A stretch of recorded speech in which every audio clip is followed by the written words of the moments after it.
প্রাথমিক শিক্ষক নিয়োগের তালিকায় নাম নেই, অথচ বেরিয়ে যাচ্ছে নিয়োগপত্র। সোশ্যাল মিডিয়ায় ভুয়ো নিয়োগপত্রের ছবি দেখে চোখ কপালে প্রাথমিক শিক্ষা সংসদের আধিকারিকদের। অবিকল প্রাথমিক শিক্ষা সংসদ থেকে পাঠানোর নিয়োগপত্রের মতো সেই ভুয়ো নিয়োগপত্র অবিকল নকল করা হয়েছে সই। নিয়োগপত্রের কাগজেরও চেহারা একই। খতিয়ে দেখে কর্তারা বুঝতে পেরেছেন ওই নিয়োগপত্র আসলে ভুয়ো। গত অক্টোবর মাসে দক্ষিণ চব্বিশ পরগনার বাসন্তী, সোনারপুর ও পাথর প্রতিমা এলাকায় 4 জন চাকরি প্রার্থী ভুয়ো নিয়োগপত্র হাতে নিয়ে কাজে যোগ দিয়েছিলেন। সেই সময় বিষয়টি ধরা পড়ে যায়। এরপরই জেলা প্রাথমিক শিক্ষা সংসদের তরফে ডায়মন্ড হারবার, বারুইপুর ও সুন্দরবন পুলিশ জেলার পুলিশ সুপারের কাছে তদন্তের আবেদন জানানো হয়। ফের ভুয়ো নিয়োগপত্রের ছবি দেখে উদ্বিগ্ন খোদ জেলা প্রাথমিক শিক্ষা সংসদের কর্মকর্তারা। শুরু হয়েছে তদন্ত। প্রসঙ্গত 2009 প্রাথমিক শিক্ষক নিয়োগ পরীক্ষায় উত্তীর্ণ হন দক্ষিণ চব্বিশ পরগনার 1834 জন পরীক্ষার্থী। তাদের মধ্যে প্রথম ধাপে 1506 জনের তালিকা প্রকাশ করে নিয়োগপত্র তুলে দিয়েছিল জেলা প্রাথমিক বিদ্যালয় সংসদ। বাকি তালিকা নিয়ে দীর্ঘদিন আন্দোলন চলে। চাকরি প্রার্থীদের আন্দোলনের পর গত 6 ফেব্রুয়ারি 1834 জনের পূর্ণাঙ্গ তালিকা প্রকাশ করা হয়। সেই সমস্ত চাকরি প্রার্থীদের নিয়োগ প্রক্রিয়া শুরু হয়েছে ইতিমধ্যেই। তার মধ্যেই ভুয়ো নিয়োগপত্র প্রকাশে আসায় উদ্বেগ বেড়েছে।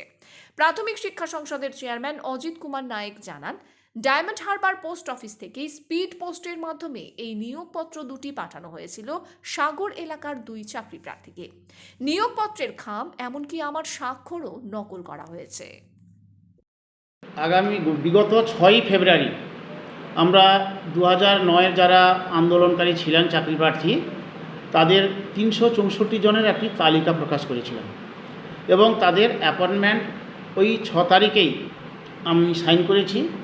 পরের দিন 7 তারিখ বাই পোস্ট সবার বাড়িতে সে চিঠি পৌঁছে গেছে এবং তাতে একটি নির্দিষ্ট সময়সীমার মধ্যে তাদের যোগদানের কথা বলা হয়েছিল এবং অত্যন্ত আনন্দের সঙ্গে সেটা আমি বলেছিলাম যে মাননীয় মুখ্যমন্ত্রী মমতা বন্দ্যোপাধ্যায় চাকরি দিতে চান, মেরিটের ভিত্তিতে যোগ্য যারা প্রার্থী আছেন তাদের চাকরি তিনি দিতে চান, তার প্রমাণ সেদিনকারও মিলেছিল।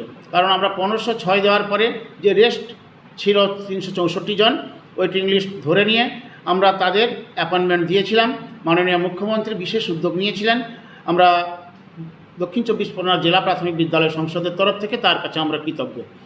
তিনি চাকরি দিতে চান বারবার প্রমাণিত হওয়ার পরেও যখন 364 জন চাকরি প্রার্থী অত্যন্ত আনন্দের সঙ্গে তাদের ধর্ণা প্রত্যাহার করে বিদ্যালয়ে যোগদান করছেন, এমতো অবস্থায় গতকাল আমি সোশ্যাল মিডিয়ায় দেখলাম এবং আমার অনেক শিক্ষক বন্ধু আমাকে পাঠালেন যে একটি অ্যাপয়েন্টমেন্ট লেটার, যেখানে effective date of joining 9 April 2024 দেওয়া আছে।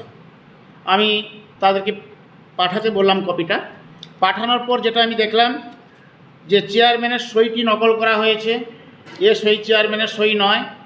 যে ফরম্যাটে আমাদের অ্যাপয়েন্টমেন্ট লেটার দেওয়া হয় সেই ফরম্যাটটা অনেকাংশেই ভুল, ফরম্যাটের পর্যায়গুলো ভুল, যেভাবে বিদ্যালয়ের নামগুলো প্রিন্ট করা হয়েছে সেটাও ভুলে ভর্তি।